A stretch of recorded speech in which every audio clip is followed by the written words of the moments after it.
Hello everyone. स्वागत है आप सभी का आज की इस नई वीडियो में। आज की इस वीडियो में हम लोग बात करेंगे जो सामान्य हिंदी का कक्षा 12 सामान्य हिंदी का जो आपका खंड का जो पहला प्रश्न होता है, हिंदी गद्य का विकास और काव्य का विकास। इसमें से आपके एमसीक्यू पूछे आते हैं 10 नंबर के। प्रत्येक प्रश्न 1 नंबर का होता है। अगर आप 10 नंबर करते हैं सही तो आपको 10 नंबर पूरे मिलते हैं। तो ये वीडियो उनके लिए है जो यूपी बोर्ड 2027 में हिंदी में 95% लाना चाहते हैं। तो ये वीडियो उनके लिए है, बहुत ही अच्छी तैयारी के लिए। तो ये जो वीडियो है ये आपकी पहली हिंदी की क्लास है। तो आज की इस वीडियो में हम लोग 50 इम्पोर्टेंट एमसीक्यू की बात करेंगे बहुत ही सिंपल तरीके से। ठीक है, तो इस वीडियो को लास्ट तक जरूर देखिएगा ताकि आपके जो शुरुआत है वो अच्छी तरीके से हो सके। ठीक है, और हम लोग बहुत ही अच्छी तरीके से इस चैनल पर हिंदी की जितनी भी क्लासेस होती हैं सारी क्लियर करेंगे। तो हम लोग बढ़ते हैं अपने सब्जेक्ट की तरफ, वीडियो की तरफ। तो जो हमारा पहला जो प्रश्न है बहुत ही अच्छे से देखिए, और जो भी जिसका भी राइट आंसर आपको मालूम होगा आपको कमेंट में उसका जवाब देना है। ठीक है, जैसे कि हमारा पहला प्रश्न हो गया। पहला प्रश्न हो गया कि हिंदी साहित्य का आदिकाल किसे कहा जाता है। ये हो गया पहला क्वेश्चन, हिंदी साहित्य का आदिकाल किसे कहा जाता है। ये 4 ऑप्शन हो गए हैं आपके, 1000 से 1500, दूसरा है 650 से 1350, सी है 1300 से 75 से 1700 और डी है 1700 से 1900।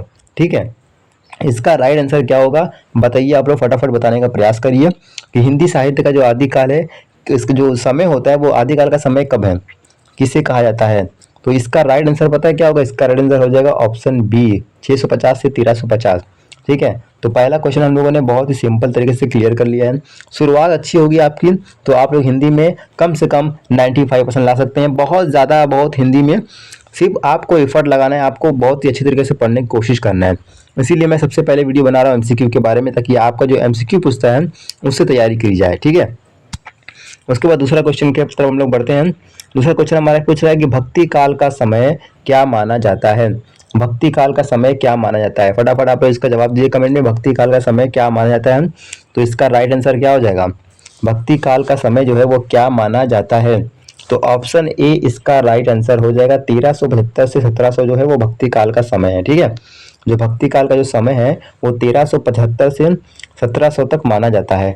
ठीक, इसका राइट आंसर हो जाएगा 1375 से 1700। ठीक, अगला जो हमारा जो है क्वेश्चन है वो है कि रीतिकाल किसे कहा जाता है।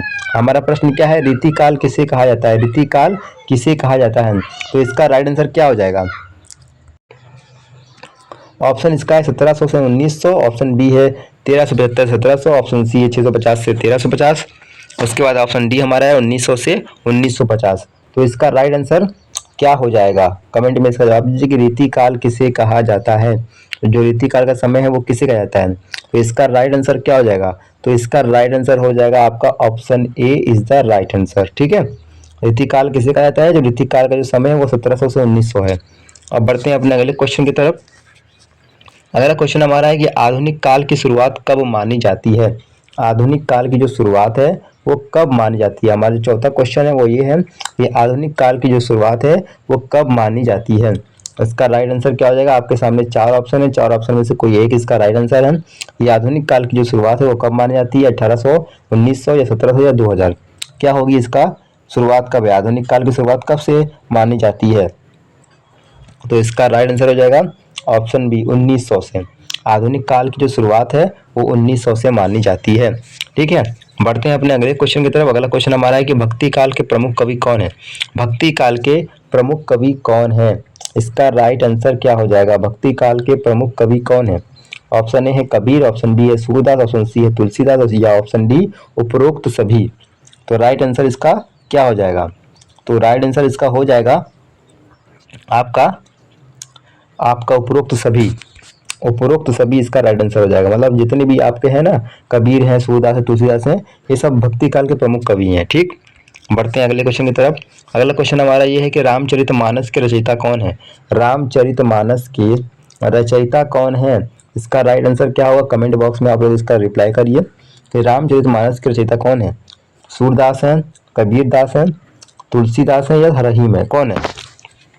सूरदास हैं, कबीर हैं, तुलसीदास है कि रहीम है। इसका राइट आंसर क्या हो जाएगा। रामचरितमानस के रचयिता कौन है, राइट आंसर इसका हो जाएगा Tulsidas, option C. Option C इसका राइट आंसर है कि तो रामचरितमानस के रचयिता कौन है? तुलसीदास है। ठीक है, अगला क्वेश्चन हमारा क्या है? अगला क्वेश्चन है कि सूरसागर किसकी रचना है? फटाफट कमेंट में आप लोग इसका जवाब दीजिए। सूरसागर किसकी रचना है? सूरसागर किसकी रचना है? सूरदास की है कि कबीर की है कि तुलसीदास की है कि मीरा की है? किसकी रचना है? किसकी रचना है? सूरसागर जो है वो किसकी रचना है? इसका राइट आंसर क्या हो जाएगा? तो इसका राइट आंसर हो जाएगा सूरदास। ठीक है, सूरदास की रचना है। जो सूरसागर है वो सूरदास की रचना है। ठीक, बढ़ते हैं अपने अगले क्वेश्चन की तरफ। अगला क्वेश्चन हमारा ये है कि कबीर किस काल के कवि थे? जो कबीर थे वो किस काल के कवि थे? कबीर किस काल के कवि थे? इसका राइट आंसर क्या हो जाएगा? कबीर किस काल के कवि थे? तो इसका जो राइट आंसर हो जाएगा वो हो जाएगा भक्ति काल के। ठीक है, इसका राइट आंसर क्या हो जाएगा? भक्ति काल। कबीर किस काल कवि थे? भक्ति काल के कवि थे। ठीक है, अगला क्वेश्चन हमारा क्या है? अगला क्वेश्चन है कि हमारे रीतिकाल को और किस नाम से जाना जाता है? रीतिकाल को और किस नाम से जाना जाता है? इसका राइट आंसर क्या हो जाएगा? इसका राइट आंसर हो जाएगा श्रृंगार काल। रीतिकाल को और किस नाम से जाना जाता है? तो श्रृंगार काल के नाम से जाना जाता है। ठीक, अगला क्वेश्चन है, अगले क्वेश्चन की तरफ बढ़ते हैं हम लोग फटाफट। अगला क्वेश्चन हमारा है कि रीतिकाल के प्रसिद्ध कवि कौन है? रीतिकाल जो है, और रीतिकाल के प्रसिद्ध कवि कौन है? प्रसिद्ध कवि कौन है रीतिकाल के? बिहारी हैं कि केशवदास हैं कि भूषण हैं कि सभी हैं? कौन है रीतिकाल के प्रसिद्ध कवि? कौन है? इसका राइट आंसर हो जाएगा उपरोक्त सभी। जो सभी मतलब बिहारी, केशवदास और भूषण, ये सभी क्या है? रीतिकाल के प्रसिद्ध प्रसिद्ध कवि हैं। अगला क्वेश्चन हमारा है, अगला क्वेश्चन हमारा ये है कि बिहारी सतसई के रचयिता कौन है? बिहारी सतसई के रचयिता कौन है? राइट आंसर इसका क्या हो जाएगा? आप लोग कमेंट में इसका जवाब दीजिए कि बिहारी सतसई के रचयिता कौन है? बिहारी है, केशवदास है, कबीर है, तुलसीदास है? कौन है बिहारी सतसई के रचयिता? कौन है? इसका राइट आंसर क्या हो जाएगा? तो बिहारी जो है इसका राइट आंसर हो जाएगा। बिहारी सतसई के रचयिता कौन है? बिहारी है। ठीक है, अगला क्वेश्चन क्या है? अगला क्वेश्चन है कि हिंदी गद्य का विकास किस काल में हुआ? हिंदी गद्य का जो विकास है वो किस काल में हुआ? हिंदी गद्य का विकास किस काल में हुआ? आदि काल में हुआ कि भक्ति काल में हुआ कि आधुनिक काल में हुआ कि रीति काल में हुआ? हिंदी गद्य का जो विकास है वो किस काल में हुआ? इसका राइट आंसर क्या हो जाएगा? इसका राइट आंसर हो जाएगा ऑप्शन सी, आधुनिक काल। हिंदी गद्य का जो विकास है वो किस काल में हुआ? आधुनिक काल में हुआ। ठीक है, बढ़ते हैं अपने अगले क्वेश्चन की तरफ। अगला क्वेश्चन हमारा ये है कि आधुनिक हिंदी गद्य की जनक किसे कहा जाता है? हमारा क्वेश्चन क्या है? हमारा क्वेश्चन ये पूछ रहा है कि जो आधुनिक हिंदी गद्य के जनक किसे कहा जाता है? आधुनिक हिंदी गद्य के जनक किसे कहा जाता है? तो पहला ऑप्शन आपका है भारतेंदु हरिश्चंद्र, ऑप्शन बी है प्रेमचंद्र, ऑप्शन सी है कबीर या ऑप्शन डी है तुलसीदास। राइट आंसर क्या हो जाएगा? आधुनिक हिंदी गद्य के जनक किसे कहा जाता है? तो राइट आंसर इसका क्या हो जाएगा? Bharatendu Harishchandra. Option A is the right answer. ठीक है, समझ में आ रही है बात ना? आगे बढ़ते हैं अपने अगले क्वेश्चन की तरफ। अगला क्वेश्चन हमारा ये है कि भारतेंदु हरिश्चंद्र किस युग के प्रतिनिधि हैं? भारतेंदु हरिश्चंद्र जो है वो किस युग के प्रतिनिधि हैं? तो इसका राइट आंसर क्या हो जाएगा? ऑप्शन ए है भारतेंदु युग है, ऑप्शन बी द्विवेदी युग, ऑप्शन सी छायावाद या ऑप्शन डी प्रगतिवाद। तो राइट आंसर इसका क्या हो जाएगा?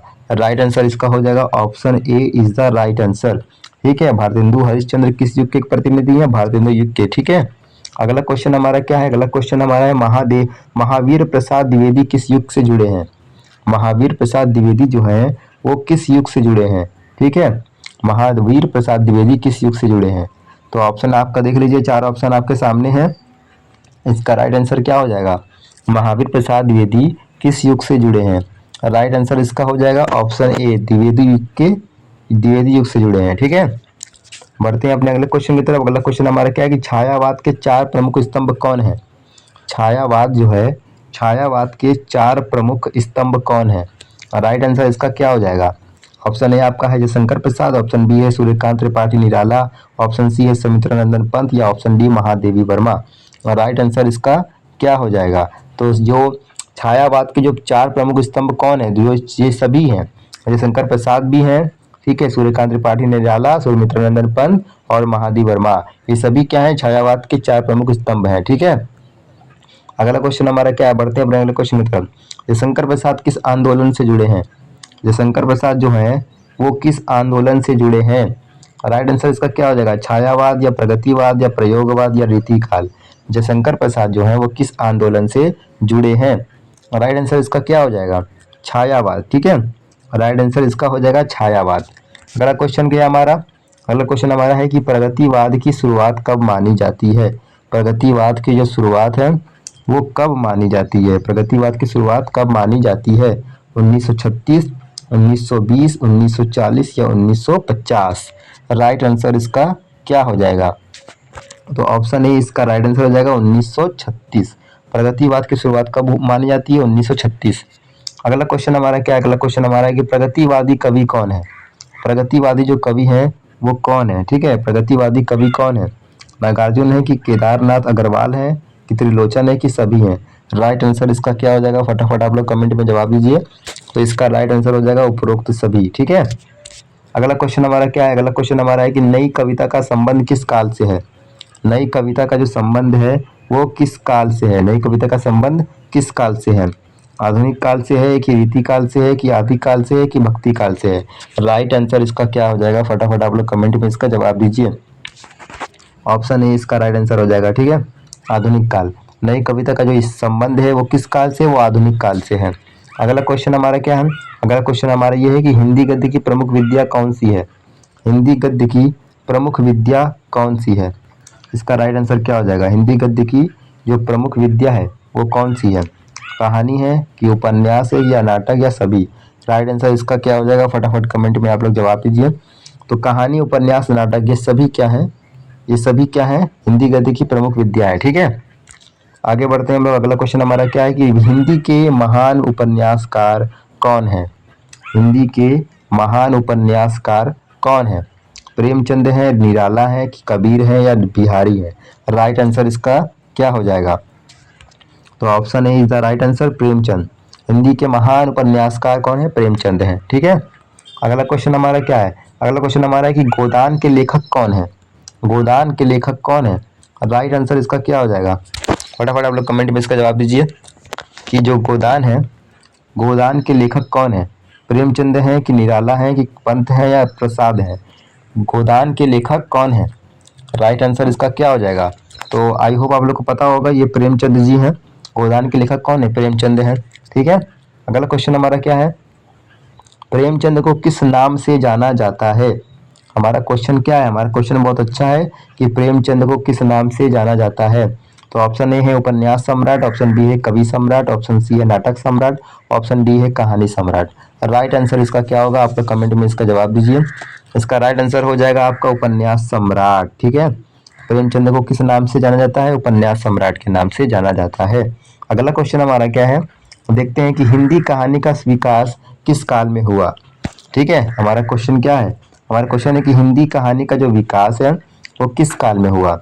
आधुनिक काल में हुआ कि आदि काल में या भक्ति काल में या रीति काल में? राइट आंसर इसका क्या हो जाएगा? कि हिंदी कहानी का जो विकास है वो किस काल में हुआ? बताइए फटाफट आप लोग, इसका आंसर क्या है? तो ऑप्शन ए इसका राइट आंसर है आधुनिक काल। ठीक है, हिंदी कहानी का जो विकास है वो किस काल में हुआ? आधुनिक काल में हुआ। बढ़ते हैं अपने अगले क्वेश्चन की तरफ। अगला क्वेश्चन हमारा क्या है कि हिंदी नाटक के प्रमुख लेखक कौन है? ठीक है, हमारा प्रश्न क्या है? हिंदी नाटक के प्रमुख लेखक कौन है? जयशंकर प्रसाद हैं कि भारतेंदु हैं या ऑप्शन सी है लक्ष्मी नारायण मिश्रा या ऑप्शन डी सभी? राइट आंसर इसका क्या हो जाएगा? तो वो ऑप्शन डी इसका राइट आंसर हो जाएगा। ठीक है, कि हिंदी नाटक के प्रमुख लेखक कौन है? जयशंकर प्रसाद हैं, भारतेंदु हैं और लक्ष्मी नारायण मिश्र हैं। ठीक है, अगला क्वेश्चन क्या हमारा? स्कंदगुप्त नाटक के लेखक कौन है? स्कंदगुप्त जो है उसके नाटक, स्कंदगुप्त जो नाटक है उसके लेखक कौन है? ये शंकर प्रसाद हैं, निराला हैं कि पंत हैं कि कबीर हैं? राइट आंसर इसका क्या हो जाएगा? फटाफट आप लोग कमेंट में इसका जवाब दीजिए। राइट आंसर क्या हो जाएगा? इसका ऑप्शन है इसका राइट आंसर हो जाएगा। ठीक है, स्कंदगुप्त नाटक के लेखक कौन है? जयशंकर प्रसाद। आगे बढ़ते हैं अपने अगले क्वेश्चन की तरफ। अगला क्वेश्चन हमारा है कि हिंदी साहित्य का इतिहास किसने लिखा? हिंदी जो साहित्य है, हिंदी साहित्य का इतिहास किसने लिखा? रामचंद्र शुक्ल ने, प्रेमचंद्र ने, निराला ने या पंत ने? क्या होगा इसका राइट आंसर? कमेंट में आप लोग इसका जवाब दीजिए। ऑप्शन ए इसका राइट आंसर हो जाएगा। ठीक है, रामचंद्र शुक्ल। बढ़ते हैं अपने अगले क्वेश्चन की तरफ। अगला क्वेश्चन हमारा है कि रामचंद्र शुक्ल किस विद्या के लेखक थे? रामचंद्र शुक्ल जो है, रामचंद्र शुक्ल किस विद्या के लेखक थे?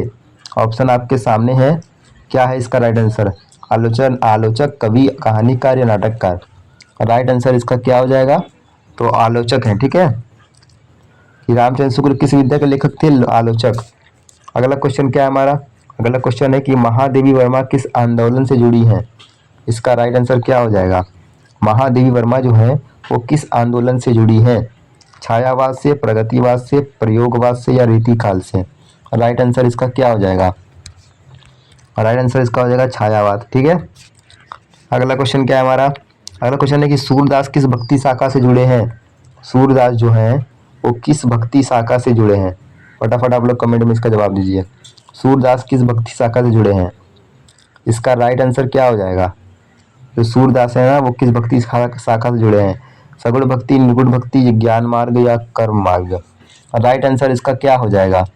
Option A is the right answer. ठीक है, सूरदास किस भक्ति शाखा से जुड़े हैं? सगुण भक्ति से। अगला क्वेश्चन क्या है? फटाफट देखने का प्रयास करिए। कबीर किस भक्ति शाखा से जुड़े हैं? हमारा अगला क्वेश्चन मिल गया है हमें, क्या है?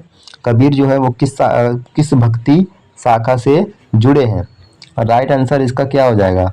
तो इसका राइट आंसर हो जाएगा आपका निर्गुण भक्ति से। ठीक है, अगला क्वेश्चन हमारा क्या? अगला क्वेश्चन हमारा ये है कि मीरा किसकी भक्त थी?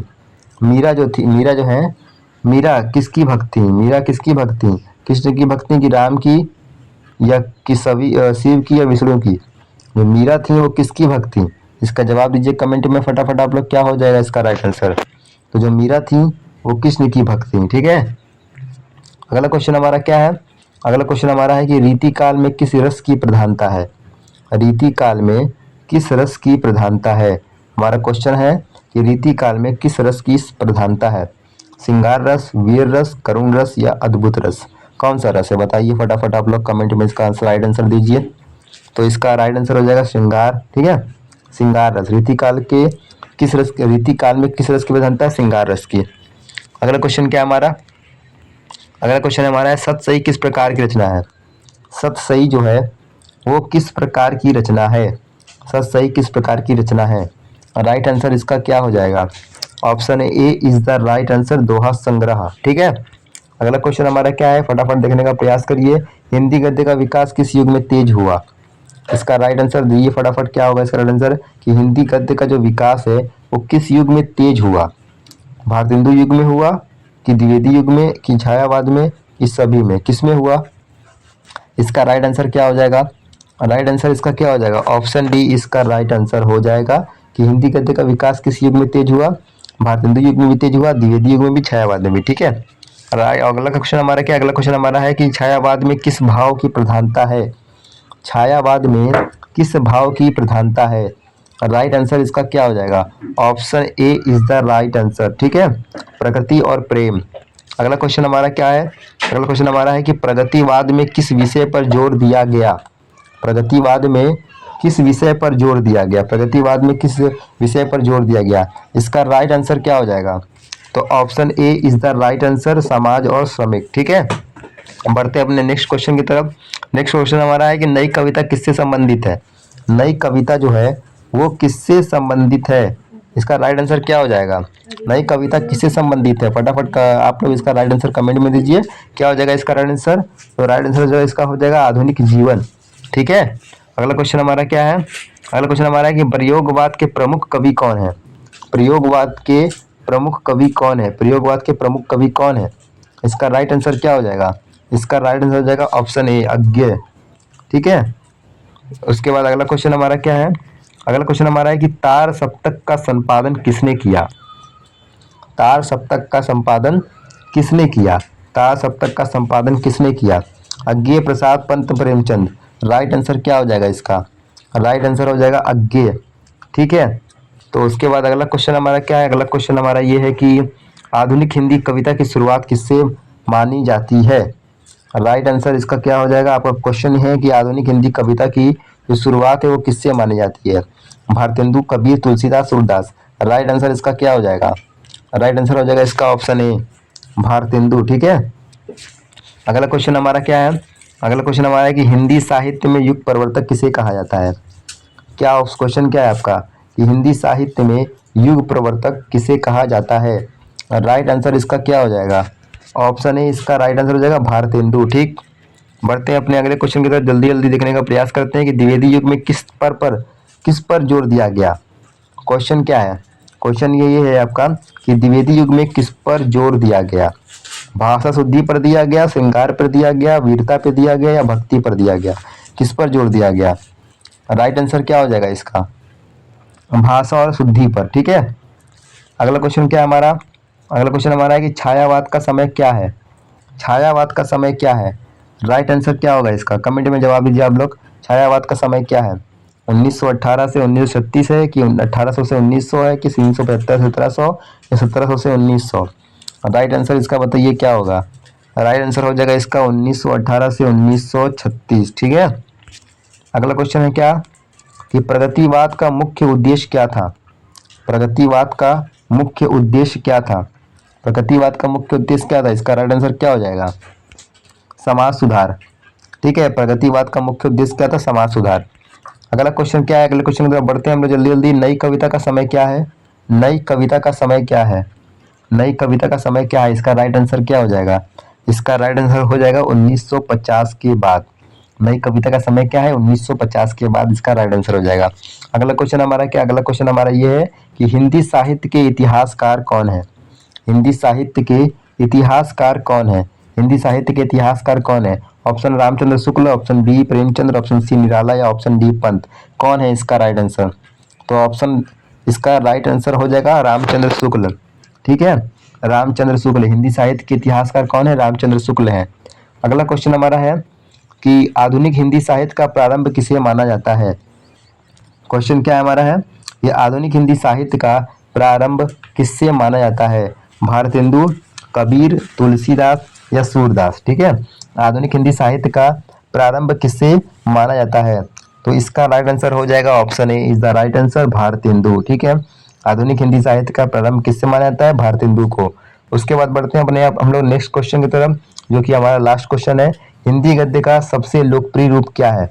हम लोगों ने बहुत जल्दी 50 MCQ क्लियर कर लिया है, आई होप आप लोग को अच्छा लगा होगा। तो ये हमारा लास्ट क्वेश्चन है कि हिंदी गद्य का सबसे लोकप्रिय रूप क्या है।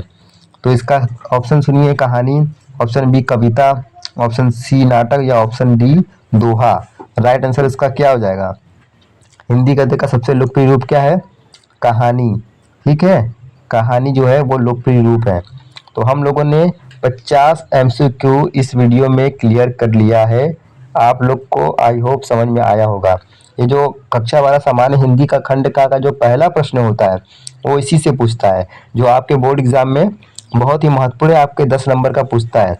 तो आप लोग इसी तरह से वीडियो को तो देखते रहिए, अपनी तैयारी को अच्छी करिए और यूपी बोर्ड 2027 में 95% का टारगेट रखिएगा बोर्ड एग्जाम में। ठीक है, फिर मिलते हैं किसी नेक्स्ट वीडियो में। वीडियो अच्छी लगे तो वीडियो को लाइक करें, चैनल को सब्सक्राइब करें।